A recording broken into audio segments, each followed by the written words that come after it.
Vijayawada new రాజరాజేశ్వరిపేటలో diarrhoea కేసులపై మంత్రులు సత్యకుమార్ యాదవ్ మరియు సంబంధించినటువంటి మంత్రులు కూడా ఆరా తీశారు. ఇప్పటివరకు మొత్తం 130 డయేరియా కేసులు నమోదు కాగా 70 మందికి కూడా పైగా డిశ్చార్జ్ అయ్యారు. ఇక న్యూ రాజరాజేశ్వరిపేటలో ఏర్పాటు చేసినటువంటి వైద్య శిబిరాన్ని అధికారులతో కలిసి మంత్రి నారాయణ, సత్యకుమార్ యాదవ్ పరిశీలించారు.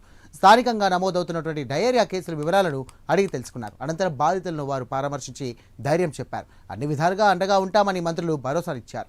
ఇదే అంశానికి సంబంధించి మరిన్ని డీటెయిల్స్ మా కరెస్పాండెంట్ రాజ్ కుమార్ సిద్ధంగా ఉన్నారు. రాజ్ కుమార్, చెప్పండి, ప్రస్తుతం రాజరాజేశ్వరిపేటలో పరిస్థితి ఎలా ఉంది? మంత్రులు ఎటువంటి హామీలు ఇచ్చారు? దీనికి సంబంధించి కూడా ఎలాంటి ఏర్పాట్లు మరి ఎలాంటి ప్రణాళికలు రూపొందించమని చెప్పేసి అధికారులకు ఆదేశించారు?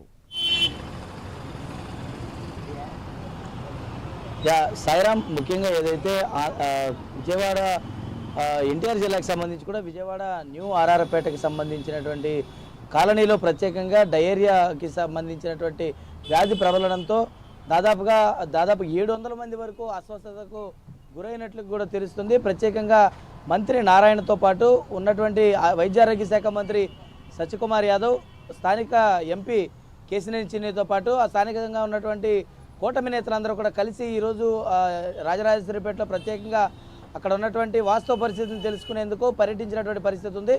ముఖ్యంగా కలుషితమైనటువంటి నీరు, అక్కడ ఉన్నటువంటి వాతావరణాన్ని బట్టి ఈ డయేరియా వచ్చినట్లు కూడా వైద్యాధికారులు కూడా ప్రధానంగా నిర్ధారించారు. కలుషితమైనటువంటి నీటిని తాగడం వల్లే దీనికి ఒక మహిళ కూడా మృతి చెందినట్లుగా అక్కడ ఉన్నటువంటి స్థానికంగా ఉన్నటువంటి వారందరూ కూడా నిర్ధారించినటువంటి పరిస్థితి ఉంది. దాదాపుగా ఇందులో 200 మంది పైచీలకు ఇక ఉన్నటువంటి వారందరికీ ఇప్పటికే తిరిగి ఇంటి బాట కూడా పట్టారు. కానీ కొంతమందికి ఆరోగ్య పరిస్థితి మాత్రం, అంటే కొంత రోగనిరోధక శక్తి తక్కువగా ఉన్నటువంటి వారు, అదేవిధంగా కొంత అనారోగ్య సమస్యలు ఉన్నటువంటి వారందరూ కూడా కొంత ఇబ్బందికర పరిస్థితులు అయితే ఎదురవుతున్నటువంటి పరిస్థితి కనపడుతుంది. మరి వైద్యులు మాత్రం ఎప్పుడు కూడా అందుబాటులో ఉండాలని ప్రత్యేకంగా నారాయణ అక్కడ ఉన్నటువంటి అధికారులకును వైద్యశాఖ మంత్రి సత్యకుమార్ యాదవ్ కూడా ప్రత్యేకంగా అక్కడ అధికారులతో సమీక్షించినటువంటి పరిస్థితి ఉంది. దాదాపుగా వైద్య శిబిరాల్లో ఎప్పటికప్పుడు అందుబాటులో ఉండాలని కూడా మంత్రి చెప్పినటువంటి నేపథ్యంలో ఇప్పుడున్నటువంటి పరిస్థితుల్లో తాగునీటిని కలుషితమైంది కాబట్టి అక్కడ ఉన్నటువంటి కలుషితమైనటువంటి నీటి, అంటే కుళాయి నుంచి వచ్చేటువంటి నీరుని ముందుగా ఆపేసినటువంటి పరిస్థితి ఉంది.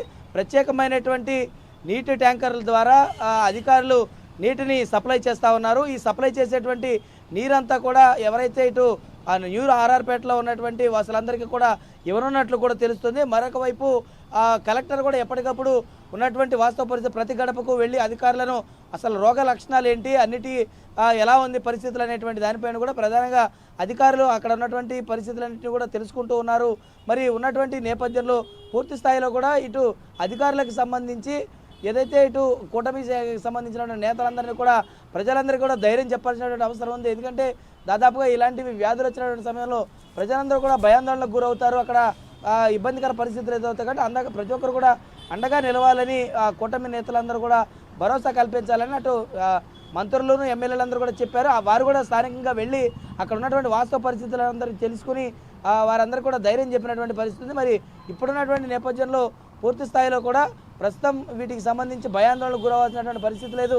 ఉన్నటువంటి కలెక్టర్తోనూ, బిఎంసీ అధికారులతోనూ, వైద్యశాఖకు సంబంధించినటువంటి అధికారులతోనూ అందరితోనూ అక్కడ ఎవరైతే మంత్రుల బృందం పర్యటించిందో నారాయణ, సత్యకుమార్ యాదవ్, చిన్ని, మిగతా అయినటువంటి అందరూ కూడా ప్రత్యేకంగా అక్కడికి వెళ్ళి అందరినీ కూడా కలుపుకొని అధికారులందరితో కూడా సమీక్ష నిర్వహించినటువంటి సమీక్ష ఆధారంగా ఎప్పటికప్పుడు పరిస్థితులను ఎంపీకిను అదేవిధంగా మంత్రులందరూ కూడా అప్డేట్ చేసి ఆరోగ్య పరిస్థితులు కట్టడయ్యే వరకు వైద్య అధికారులందరూ కూడా అక్కడే ఉండి పరిస్థితులన్నింటినీ కూడా కట్టుదిట్టమయ్యేంత వరకు కూడా కృషి చేయాలని వారందరూ కూడా చెప్పినటువంటి పరిస్థితి. మరి ఇప్పుడున్నటువంటి నేపథ్యంలో వీటన్నిటికీ సంబంధించినటువంటి వ్యవహారం అంతా కూడా నడుస్తుంది కాబట్టి పూర్తి స్థాయిలో కూడా ఆరోగ్య పరిస్థితులన్నీ మెరుగవ్వాలని అక్కడ అధికారులందరూ కూడా తక్షణమైనటువంటి జాగ్రత్తలు కూడా చెప్పినటువంటి పరిస్థితి. ఒక కంట్రోల్ రూమ్ను ఏర్పాటు చేశారు, మరొక టోల్ ఫ్రీ నెంబర్ను కూడా తీసుకొచ్చారు కాబట్టి ఎవరు కూడా భయాందోళనకు గురవద్దని అధికారులందరికీ కూడా చెప్పినటువంటి పరిస్థితి అయితే కనపడుతుంది. సాయిరామ్. రైట్ రాజ్ కుమార్, చూసుకున్నట్టయితే ఒక విధంగా ఇటు అధికారులు సమన్వయం చేస్తూ అటు ప్రజలకు కూడా వారు తగిన సూచనలు చేసినప్పటికీ కూడా కేసులు ఏమైనా తగ్గుముఖం పట్టాయా? ప్రస్తుతం విజయవాడకు సంబంధించి అక్కడ ఏరియాలకు సంబంధించి కూడా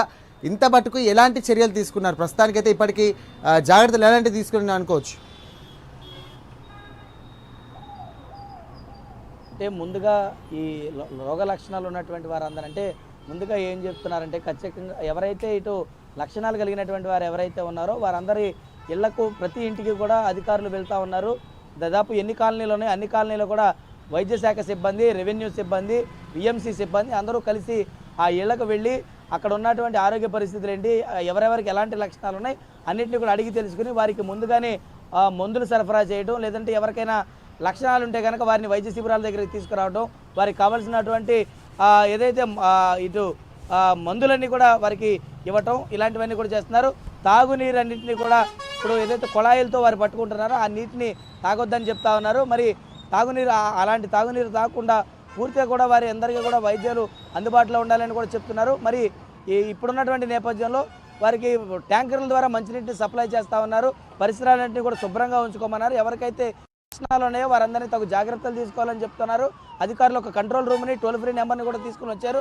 ఒకవేళ ఎవరికైనా ఎలాంటి పరిస్థితులైనా అవసరం అనుకుంటే వెంటనే ఈ నెంబర్కి సంప్రదిస్తే అధికారులు వెంటనే వచ్చి వారికి ఏదైతే ఈ లక్షణాలు ఎవరైతే ఉన్నాయో వారిని వెంటనే ఆసుపత్రికి తీసుకెళ్లి వారందరికీ కూడా మెరుగైనటువంటి వైద్యం అందించాలని కూడా సూచించారు. మరి ఇప్పుడు ఈ నేపథ్యంలో ఈ ఆరోగ్య పరిస్థితులన్నీ కూడా సమీక్షిస్తున్నారు కాబట్టి పూర్తి స్థాయిలో కూడా ప్రస్తుతం అయితే పరిస్థితి దాదాపుగా 700 మంది బాధితులు ఉన్నట్లు కూడా తెలుసు. ఇందులో 200 నుంచి 300 వరకు కూడా పెరిగే వారందరినీ కూడా ఇళ్ళకైతే పంపించారని చెప్పుకోవచ్చు. Sairam. Right, thank you Raj Kumar.